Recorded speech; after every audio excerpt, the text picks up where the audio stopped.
L'année 2019 a été celle de l'entrepreneuriat africain par excellence. Au Nigeria, par exemple, cette petite fille pose pour un shooting photo d'anniversaire. Les décorations florales semblent naturelles, mais ce n'est pas le cas. Il s'agit en fait de fleurs en papier et carton recyclés.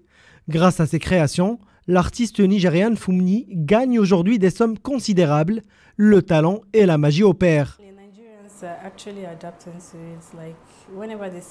Les Nigérians aiment ce style d'art. Ils sont toujours impressionnés. Ils se demandent si c'est du papier ou bien des fleurs naturelles, s'ils peuvent toucher le matériau. C'est pourquoi je forme dans mon atelier les personnes intéressées. Mes fleurs en papier sont pratiques dans toutes sortes d'événements. Ça aide notamment les entreprises pour leur décoration et quand un client débarque chez eux, eh bien, il est fasciné et veut lui aussi s'en procurer et ainsi de suite.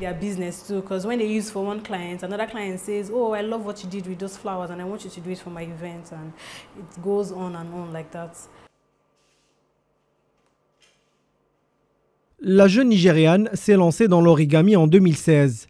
D'origine japonaise, cet art millénaire utilise le papier comme support artistique principal. Il consiste à plier, découper, mouler et stratifier le papier afin d'en faire des formes belles et attrayantes. Cela peut prendre jusqu'à 15 jours pour une conception originale. Ici à Lagos, Funmi utilise les médias sociaux pour commercialiser ses créations vendues à partir de $40 ou bien plus selon la complexité du modèle. Si au Nigeria, l'art manuel fleurit considérablement, au Rwanda, le secteur cosmétique est lui en plein essor. Dans ce jardin botanique du Nyakinama, au nord du pays, ces femmes cueillent les feuilles d'aloe vera. Elles en font de l'uburanga, le nom commercial du savon bio, lancé par Cefas.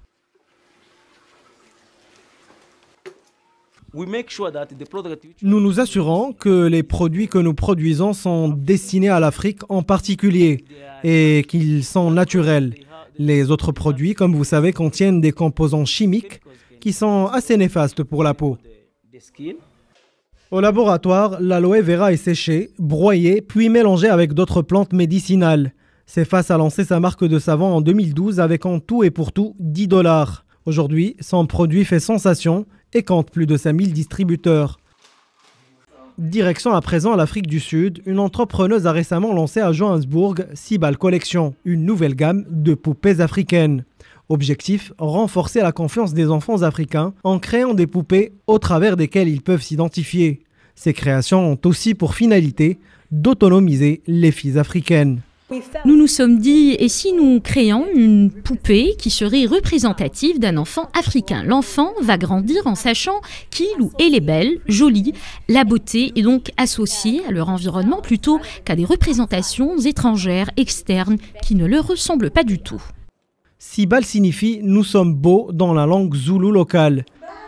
La gamme de la collection est composée de 5 poupées différentes, parmi lesquelles on peut trouver des poupées indiennes et même des albinos.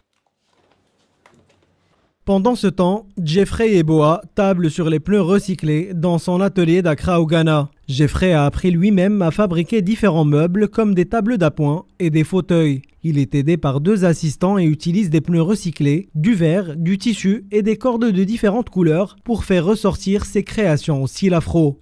Avec les moyens du bord, ses réalisations sont très convoitées au Ghana. La vision de mon entreprise est grande. J'essaye de voir un peu plus loin que le bout de mon nez. Parfois, je me réveille sans un sou en poche car je dépense beaucoup pour acheter les matières premières. Il y a aussi des meubles conçus uniquement pour servir de modèle à mes apprentis. Donc, je n'ai pas toujours un retour immédiat sur l'argent investi, mais cela ne m'arrête pas pour autant. Dans son entreprise Ripples Intérieur, Jeffrey mise sur une empreinte écologique. Ses créations réduisent la quantité de déchets, un problème majeur à Accra. Entièrement fabriquée à la main, une grande table basse nécessite 10 heures de travail et se vend à 75 €. Le petit modèle est 2 fois moins cher, une somme qui n'est pas à la portée de toutes les bourses ghanéennes. Très présent sur les réseaux sociaux, Jeffrey affiche son travail et plusieurs clients lui commandent des modèles sur mesure. Ce jeune artisan ghanéen vend une trentaine de tables par mois et en a écoulé près de 800 depuis ses débuts.